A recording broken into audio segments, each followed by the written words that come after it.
Check, check. Check, check. Check, check. For anyone with a hearing assistance, check, check.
Good morning. Guess we're going to get ready and take our seats. I guess I'm getting old. My eyes are like, okay, this doesn't look good to look at you, but to read, I need them. I guess I need more glasses. My name's Mary Graham. I am a co-president of the board at the moment. I have been a member of OBUUC officially since 2017, but I think I was destined to be here from long, long ago. I grew up Catholic, and went to St. Patrick's, but my mom ran the office, and so she was really big in Interfaith Coalition. So she met Tony through Interfaith Coalition. So I knew about OBUUC way before I knew I needed OBUUC. And I found Unitarian Universalism when I went to Alaska as a Catholic with a Catholic organization. When someone showed me the principles, and I read them, and I'm like, I can agree with all of that. And it even comes out of my original tradition, the part about social justice, the part about everybody having dignity and worth. And so when Diane asked me to speak just briefly this morning about GEM, then that term, GEM, really struck with me that, it means generosity and engagement, which is things we all do really well together. But if you just think of the word gem, gems are precious, but gems are also tough. And I see us together as being very precious to this community, to the larger community, to each other, but we're really tough. And that's really important in these times. And so when I thought about that, and I thought about, and Diane, it's here today, actually making my pledge, if I can keep that in mind, that gems are precious, but gems are also tough, and I can easily do my part to make sure that we keep being a gem to each other and a gem to this community. So, and I saw that it's says we have 50 pledges through today, which I know is not as many. It's almost about less than half. So I procrastinated a little. Please don't procrastinate. Either go online or get your paper in. Thank you.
Good morning and welcome. Welcome to Olympia Brown Unitarian Universalist Church. My name is Suzanne Landis. My pronouns are she, hers, and I am your worship assistant this morning. Welcome to all who are here in the sanctuary and all who are joining us online.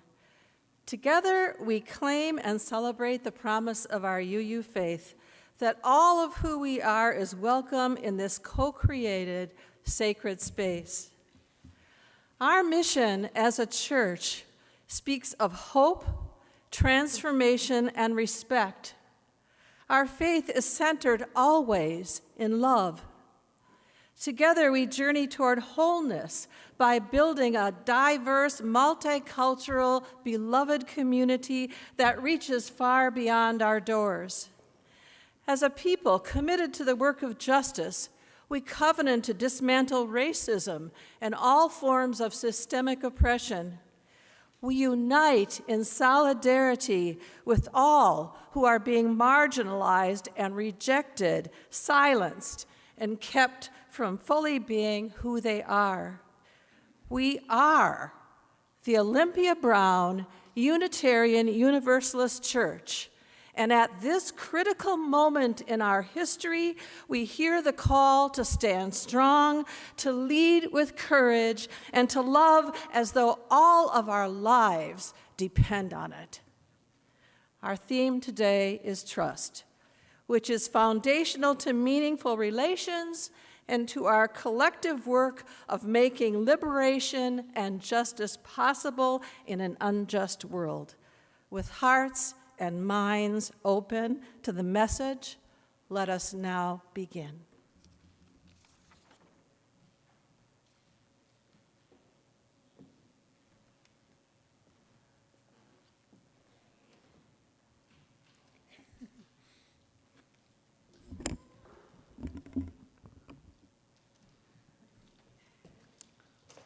I think I'm catching on that Ellie is our chalice lighter today.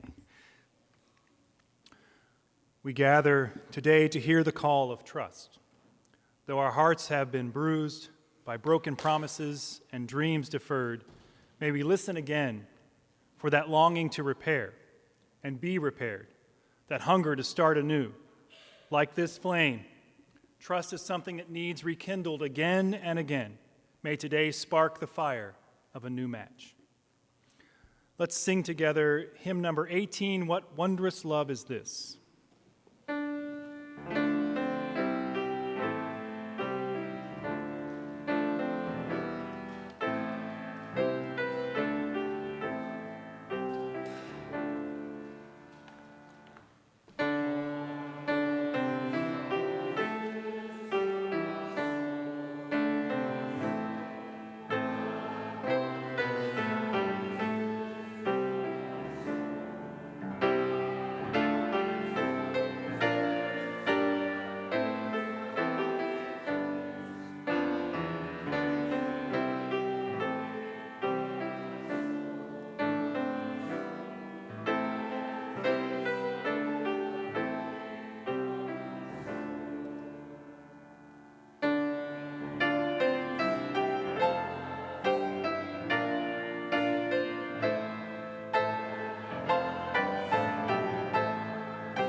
And now it's time for the message for all ages, so if all the children and those young at heart can come on forward.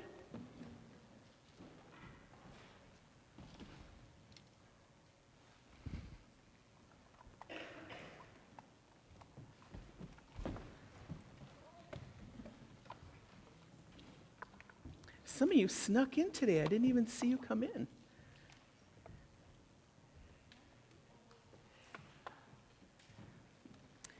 So today's theme is trust, and I'm going to read you the story called The Empty Pot by Demi.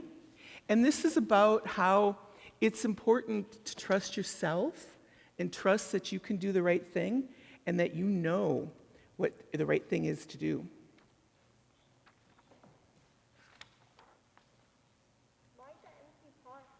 Why is it called the empty pot? Well, you're going to find out. A long time ago in China, there was a boy named Ping who loved flowers. Anything he planted burst into bloom. Up came flowers, bushes, and even big fruit trees, as if by magic. Everyone in the kingdom loved flowers too. They planted them everywhere, and the air smelled like perfume. The emperor loved birds and animals, but flowers most of all, and he tended his own garden every day. But the emperor was very old. He needed to choose a successor to the throne. Who would be his successor?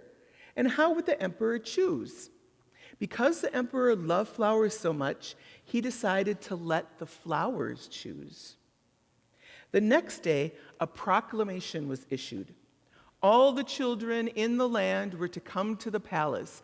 They would be given special flower seeds by the emperor. Whoever can show me their best in a year's time will succeed me to the throne. The news created excitement throughout the land. Children from all over the country swarmed to the palace to get their flower seeds. All the parents wanted their children to be chosen emperor, and all the children hoped they would be chosen too. When Ping received his seed from the emperor, he was the happiest child of all. He was sure he could grow the most beautiful flower. Ping filled a flower pot with rich soil. He planted the seed in it very carefully. He watered it every day. He couldn't wait to see it sprout, grow, and blossom into a beautiful flower. Day after day passed. Ping was worried. He put new soil into a bigger pot. Then he transferred the seed into the rich black soil. Another 2 months he waited. By and by, the whole year passed. Spring came, and all the children put on their best clothes to greet the emperor. They rushed to the palace with their beautiful flowers, eagerly hoping to be chosen. Ping was ashamed of his empty pot. He thought the other children would laugh at him because for once he couldn't get a flower to grow. His clever friend ran by holding a great big plant. Ping, he said, you're not really going to the emperor with an empty pot, are you? Couldn't you grow a great big flower like mine? I've grown lots of flowers better than yours, Ping said. It's just this seed won't grow. Ping's father overheard that and said, you did your best, and your best is good enough to present to the emperor. Holding the empty pot in his hands, Ping went straight away to the palace. The emperor was looking at the flowers slowly, one by one. How beautiful the flowers were, but the emperor was frowning and didn't say a word. Finally, he came to Ping. Ping hung his head in shame, expecting to be punished. The emperor asked him, why did you bring an empty pot? Ping started to cry and replied, I planted the seed you gave me, and I watered it every day, but it didn't sprout. I put it in a better pot with better soil, but still it didn't sprout.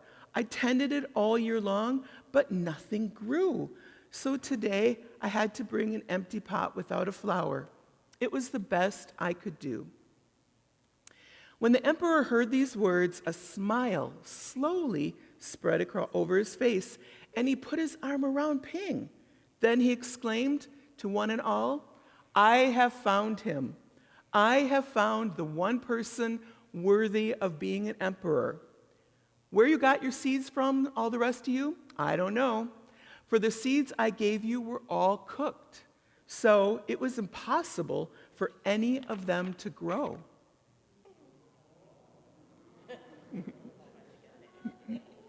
I admire Ping's great courage to appear before me with the empty truth. And now I reward him with my entire kingdom to make him emperor of all the land. Right. Okay, so now it's time for the children's blessing.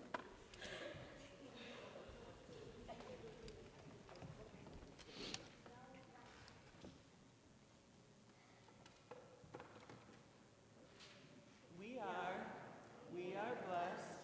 We are blessed by being. We are blessed by being here. We are blessed by being here together.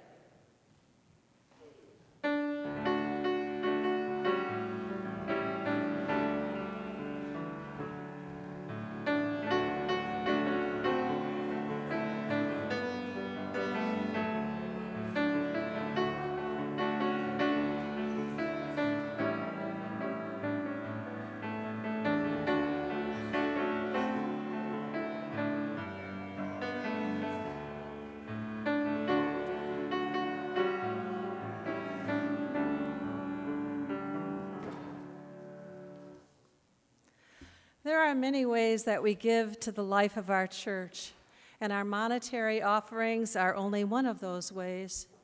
Each month we partner with a local organization that is doing good work in our community, and we share the money that we gather.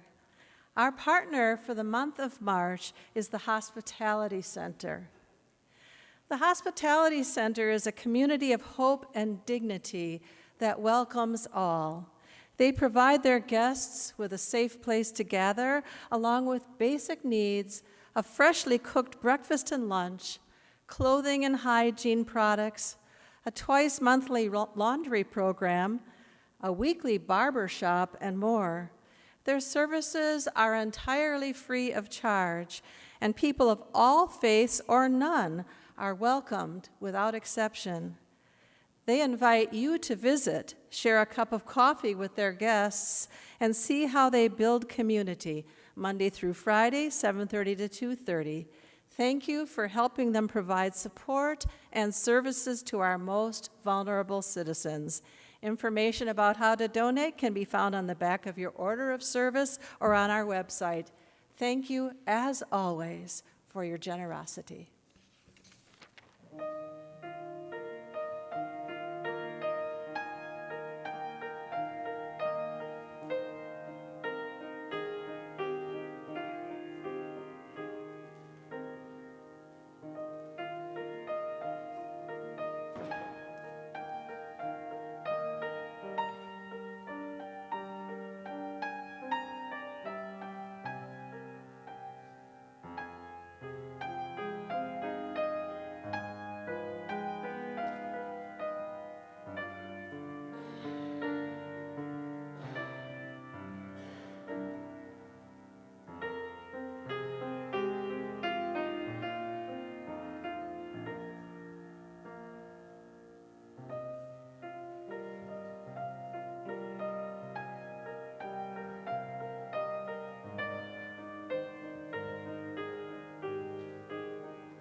Part of being in community is sharing our lives with one another.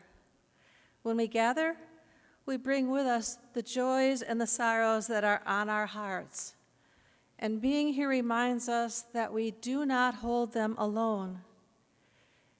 If you have a joy or a sorrow that you would like to speak out loud at the mic, you are invited to come forward first. When spoken joys and sorrows are complete, those who wish to light a candle may then come forward. Just a reminder that our service is streamed online, so sharing at the mic can be heard by the larger community that is beyond these walls.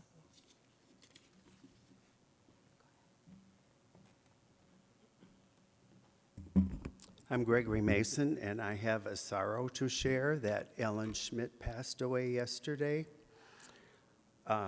She and her husband, John, were longtime members of this church, and a few years ago they moved to northern Wisconsin to be close to family. Ellen wore many, many hats in our church and I think she did about everything.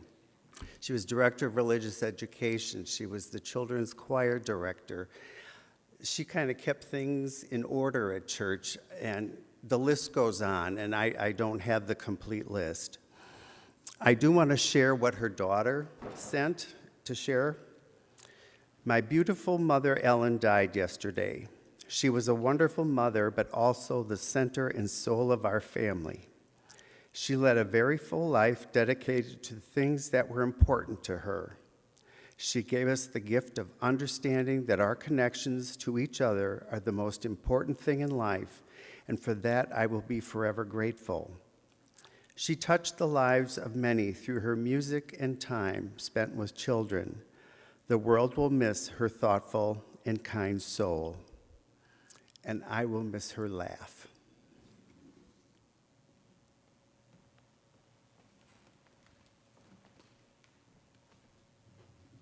Hi, everyone. I'm Jody Spencer. I'm lighting a candle today for my husband, Brian, who had prostate surgery Wednesday. And he had cancer, and it was growing, so they removed it.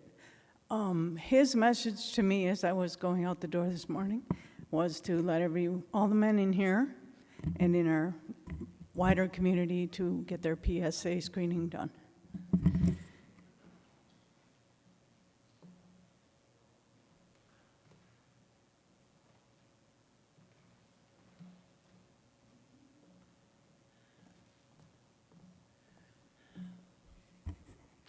I have a concern for Ukraine. I was at the Literacy Council meeting last night, and I've been working with some Ukrainian who have come here, and I met for the first time their granddaughter, and she said her parents are still back there, and they live in the western side of Ukraine, but she said all the young men are going to war, and most of them aren't coming back. We have got to do something.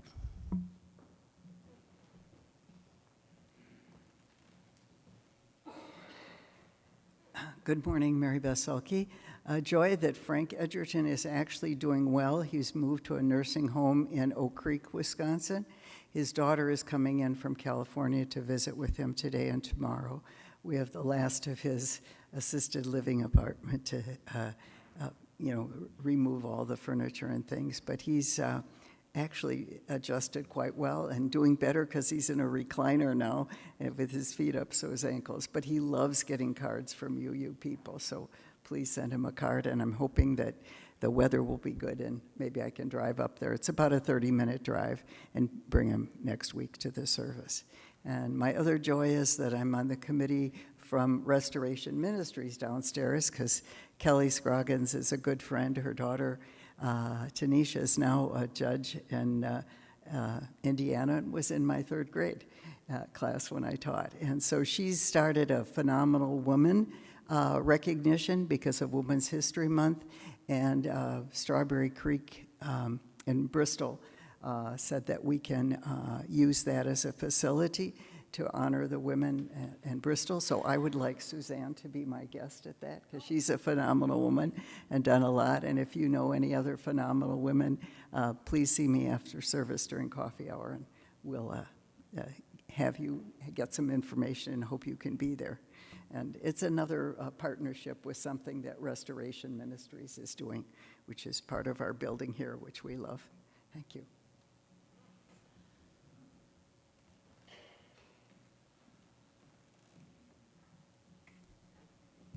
Mine is a thought that this is the 60th anniversary of Bloody Sunday, to be remembering that.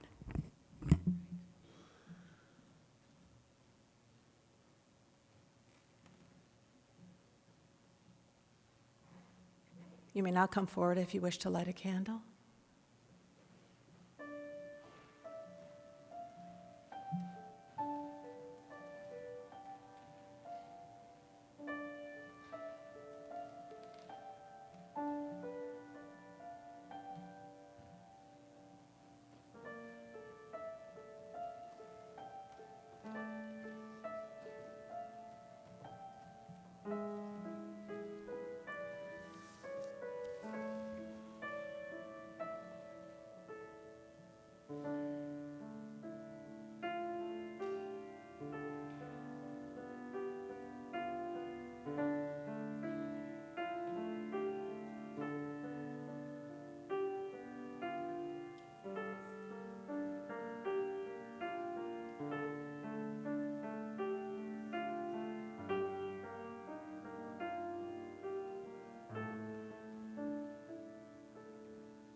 We will light one more candle for the joys and the sorrows that are on the hearts of our beloveds online.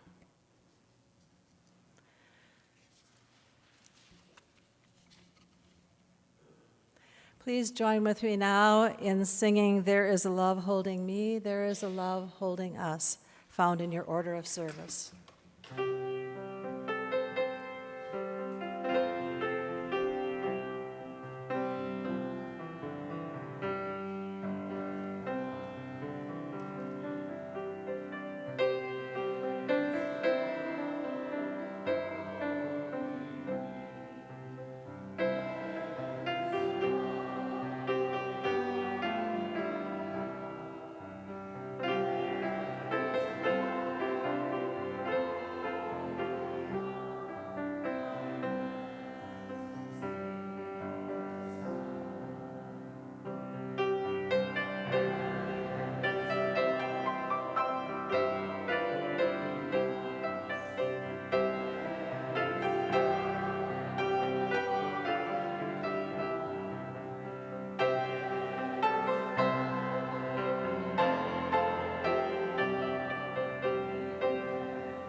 I got a lot of stuff this morning.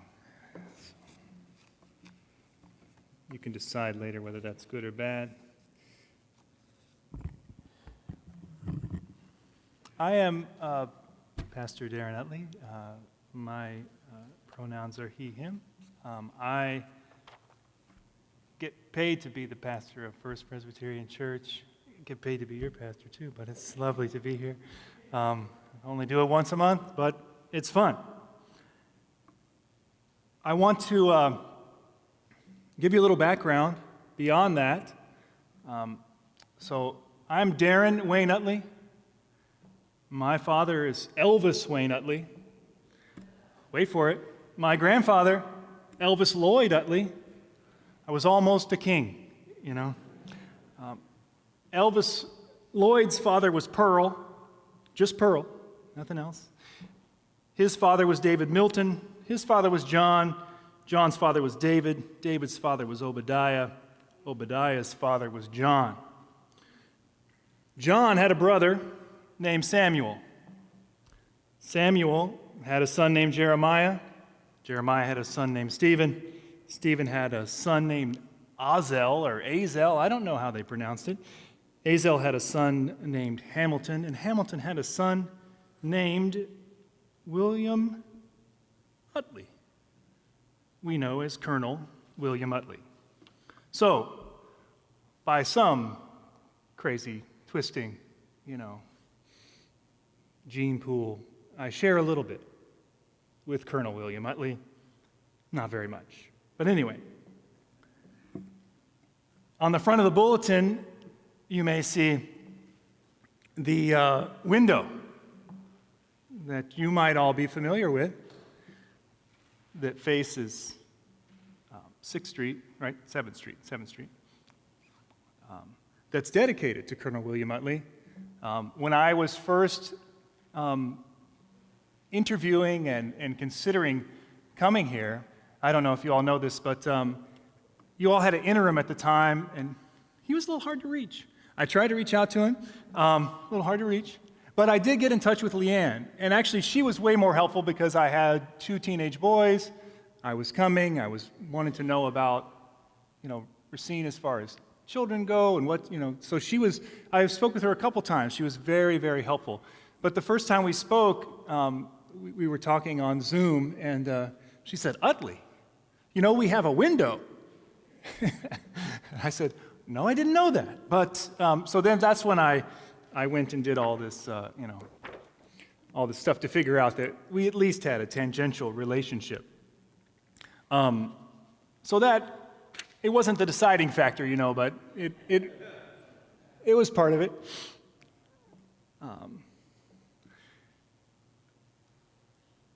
And it's been fun. My dad came up, I don't know, maybe in the summertime, I think he came up last, and so I got to take him around to all of the Utley spots, We sent a picture of Colonel Utley to my aunt who does all of the genealogy research. She said, well, he looks like an Utley. So that's all she had to say. But I say all that to say I'd like to speak a little bit about Colonel Utley today and relate that back to trust. I figured it was the right thing to do since, Carl spoke so much about people from my church that I would come and speak to you about someone from your church. We just get a nice symbiosis going. Colonel Utley was a prominent member of this community from almost the day he arrived. When he got here, it wasn't too long before he was marshal of the city. And when the Civil War broke out, he was asked to muster a regiment. And they met at what has become known as Camp Utley, which if you look on, I don't remember what the Racine thing is, but there's some kind of Facebook page that has the history of Racine. There's a nice map of the camp on there. And what Colonel Utley is most famous for, though, is when they were deployed down to Kentucky. Now, Kentucky at the time was a border state And if you remember this history, the southern states were, well, they were in the Confederacy. They had broken away from the Union, but there were border states that still wanted to have slavery but didn't want to leave the Union. So Kentucky was one of those states. So Colonel Utley, being a pretty fiery abolitionist before going down to Kentucky, when he went down there, this was after the Emancipation Proclamation. Now, I know in our minds, we remember the Emancipation Proclamation like, Lincoln signed a paper and then everybody was free. That's not what happened. Lincoln signed a paper that said, basically, if you could get free, no one would come after you. That's really what it said. But the Emancipation Proclamation did not apply to the border states because Lincoln didn't want to upset the people who were still in the Union. So when Colonel Utley went down to Kentucky, whenever the Union Army would come through a town, enslaved people would run away and join the Union Army in hopes that they could stay with them and find a way to freedom. And the rule coming down from on top was that if someone came into your camp, you could, keep them in your camp for a certain time, but when you moved to the next city, you left them behind.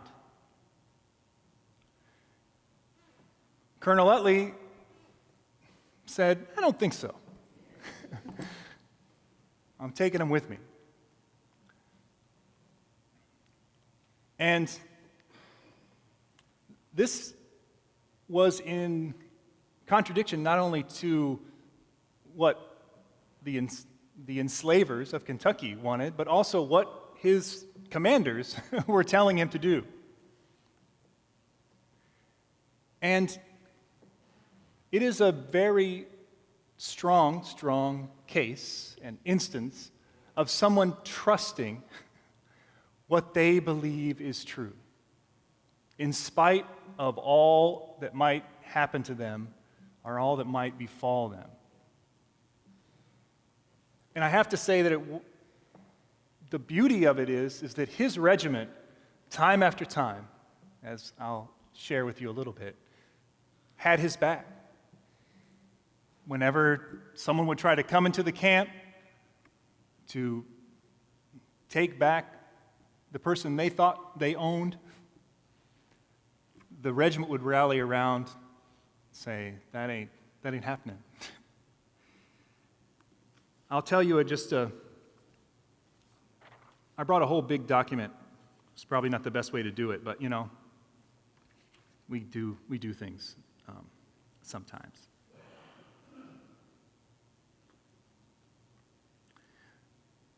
In one instance, when they were in Georgetown, Kentucky, an enslaved person came into the camp, and the folks from the town were going to come and try to take that person back. And even Colonel Utley's superiors, the other regiments that were around, they moved them out so that it would only be his regiment there to face the people coming to get this person. But his response to the threat of the governor about this, I don't encourage this kind of activity, but this gives you a hint of his character. He said, "I shall sweep your street with fire and close the history of Georgetown." That's the kind of resoluteness he had. And he said, as they were leaving, they actually left with their arms out, prepared to fight, and their cannons at the ready. And they made it out of town. In one instance, it happened that Colonel Utley, one of the enslaved people that came into his camp, was actually the presumed possession of the Chief Justice of Kentucky, George Robertson. And this young child named Adam came into the camp. And of course, being a Chief Justice of a state, you think, well, I'll just go get my property back. No one's going to mess with me. I have authority. And Chief Justice Robertson came into the camp. But Colonel Utley interviewed Adam, asked him what his story was. And when he heard his story, he said, "You're not going back with him." There are times in our lives where we have to trust the compassion that we feel for people, sometimes over against the powers that be, the law of the land. Trust what we know is right.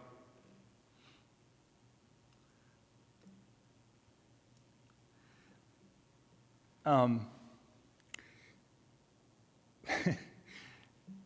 going to read a little bit more of his words. I mean, this guy, he actually edited a couple papers in town after the Civil War. I would love to read some of the editorials. He must have been great. But actually, one of his co-editors, I think it was, of one of the papers was the husband of Olympia Brown. Right? See, some people are nodding their heads, so they know. Either we're all wrong, or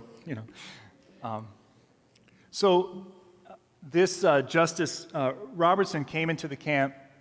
He accused Colonel Utley. I won't use the word that he used, but he accused him of taking what he thought was his property. And Colonel Utley said, "You think that I am that kind of person," but he said, "You riot in idleness. You who live on the sweat and blood of such creatures. You who hunt them with hounds. You who chain them down to toil and suffering. Sir, I would rather be in the place of Adam than I that of his oppressor." And then he went on to say, "If the perpetuity or restoration of the Union depends on my delivering to you that slave, the Union may be cast into hell with all the nations that forgot God." Yeah. Either he was a good speaker or he had a great biographer. One or the other. I don't know which one it was. Robertson actually took him to the grand jury in Kentucky, and he was actually found guilty and was ordered to pay restitution. And it turns out that, I don't want to get ahead, but and in the midst of it, Robertson actually wrote to a lawyer friend of his named Abraham Lincoln to try to get some help with this, and basically told Lincoln about what Colonel Utley was doing and what the situation was. And remember, from Lincoln's point of view, Utley was in the wrong. He was messing things up because he could mess up the border state of Kentucky. He could throw it into a real problem. But Lincoln offered to give restitution to Robertson for Adam, and then let him go free. But Judge Robertson didn't take that deal. He thought that was not good enough. So again, he kept in court. He ended up getting a settlement, but it turns out that after the settlement, I think the United States actually the state paid for paid the restitution for him, so Colonel Utley didn't have to pay it. There were the story. If you look at the bulletin again, this plaque here is right in between what used to be the butcher block. What's it called? Butcher block or something like that? Butcher Bear. Yeah, right. There in Cupie's, right on the wall, right there, that talks about William Utley and Jessie Birch. But the story that this plaque tells is about a woman who was being sold from her enslaver to another person who was going to basically make her a prostitute. And she found out about this and escaped into the Colonel Utley's camp. And the same thing happened. Everybody comes to they come to try to take her away, and they are refused. There's no record of the words that were used there, unfortunately. But Colonel Utley realized that he really can't keep a woman in his camp. That it's best for her to. So they dressed her as a soldier, and he got one of his, Jessie Birch, to take her to Cincinnati and connected her with someone notorious on the Underground Railroad. And then she actually escaped up to Racine. And here, she lived here for a little while and then married, and I can't remember where she went after that. And I should go back and say that Adam, the young man, actually was brought up to Racine, and I think ended up living in Wauwatosa or something like that for some time. So anyway, let's see. I want to finish.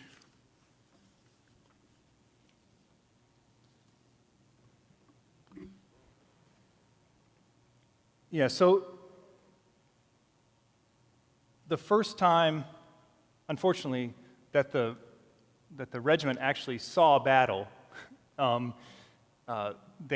most of them were captured in Tennessee, and there's a whole thing about that with the argument back and forth with the other regiment that was supposed to be there that retreated instead of going forward. And anyway, they don't. I don't know. I would like to find records of that conversation as well with the two colonels. That would probably be fun too. But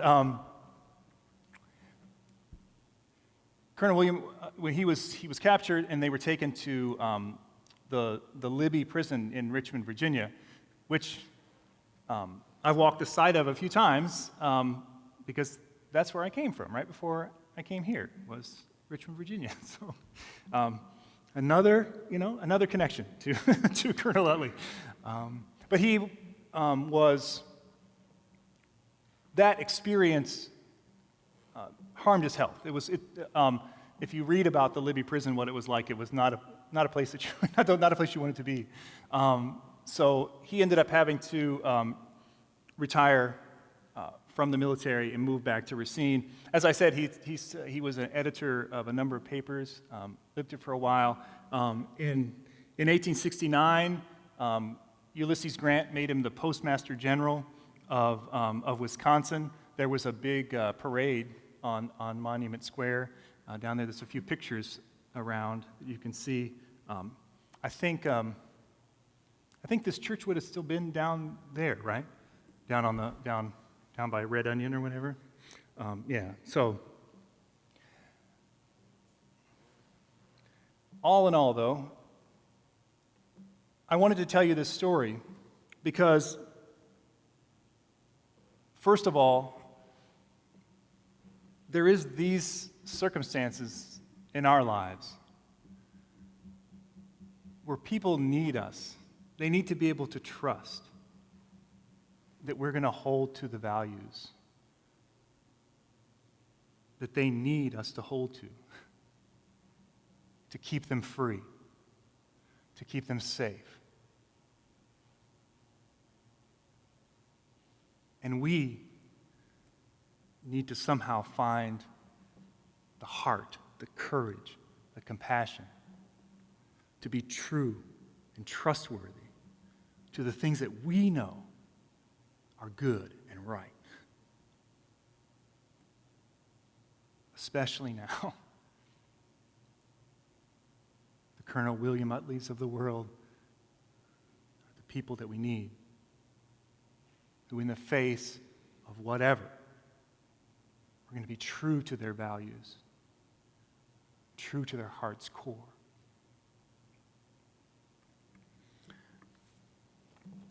I want to read you this poem called Trust, which is a poem by D.H. Lawrence. Oh, we've got to trust one another again in some essentials, not the narrow little bargaining trust that says, I am for you if you'll be for me, but a bigger trust, a trust of the sun that does not bother about moth or rust, and we see it shining in one another. Oh, don't you trust me? Don't burden me with your life and affairs. Don't thrust me into your cares. But I think you may trust the sun in me, that glows with just as much glow as you see in me and no more. If it warms your heart's quick core, why then trust it? It forms one faithfulness more. Oh, be a sun to me, not a weary, insistent personality, but a sun that shines and goes dark, but shines again and entwines with the sunshine in me, till we both of us are more glorious and more sunny. Amen. And appropriately, I think, let's sing together, Lean on Me.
while this flame is not quite the sun, it does represent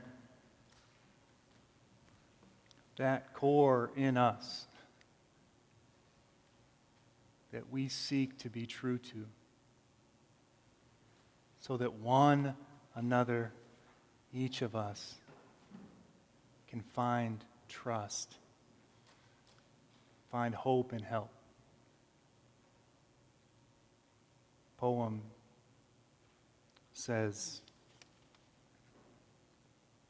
I think you may trust the sun in me that glows with just as much glow as you see in me. But if it warms your heart's quick core, why then trust it? It forms one faithfulness more.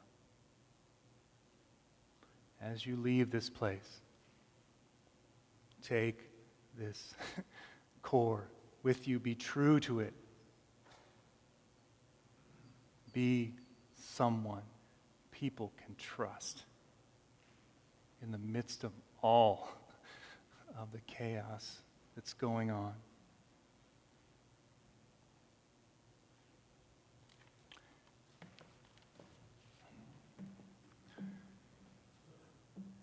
I leave you with this simple blessing. May you be surrounded with people of integrity. May you be surrounded with people of integrity. May there be people in your life. You see the sun in them. You trust the sun in them, and they trust the sun in you. You become intertwined to do the good work we are called to do.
We do announcements after the service rather than at the beginning so that Leanne has more time with the children in religious education. We're going to do some announcements. Diane Lang.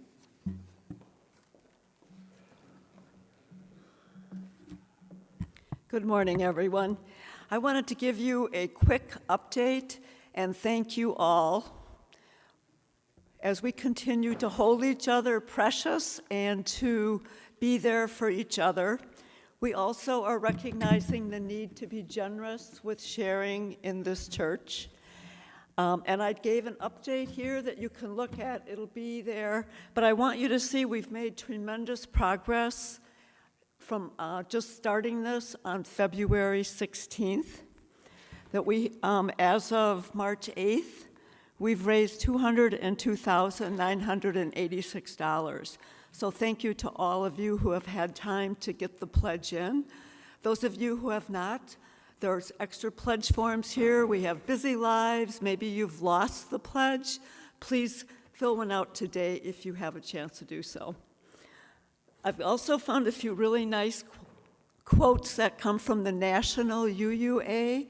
There's like pictures of people dreaming to create the lives we want to live, the world we want to live in. And that's what we're about, figuring it out together. Thank you.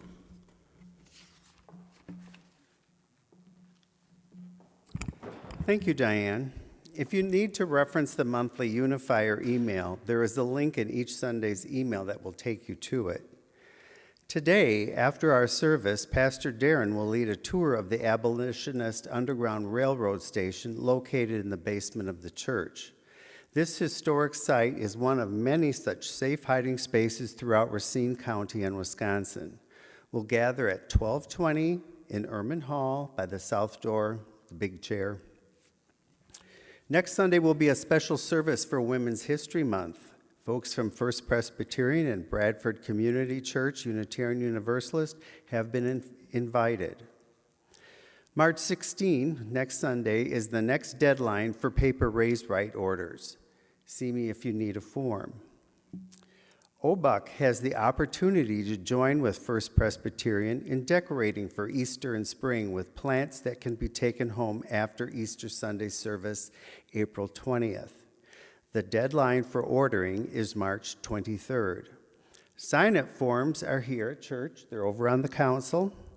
$16 per plant donation. You can give a completed order with your payment to Ruth Bradford Johnson if you do that today. March 23rd is the next deadline to get news, information, and announcements to Brenda for the April Unifier. Also, you can see our new mailing address in today's email. And the History Committee still has cookbooks for sale in Erman Hall. Bring your Love Pantry donations to church on Sunday mornings. Our middle and high school youth will use them to fill the pantry on the first Sunday of the month. As was announced by the board, beginning today, we are locking the 7th Street doors at the start of the service. For those who arrive late, there will be a sign on the outside of the 7th Street doors indicating a cell phone number to call or text so that the ushers know they are at the door to come in. Please identify yourself on the call or text message. The sign on the parking lot door has been updated with this information as well. For more information and details about some of these announcements, along with others and community announcements, see your monthly and Sunday emails. Thank you to our volunteers today, Mike Rood and Pamela Smiley, ushering, our Zoom host, Shirley Reynolds, our coffee hour hosts, Rachel Trobaugh and Mary Beth Silke. That's all for announcements today. Please stay for coffee hour. For those on YouTube, log into Zoom for your coffee hour. The link is in today's email.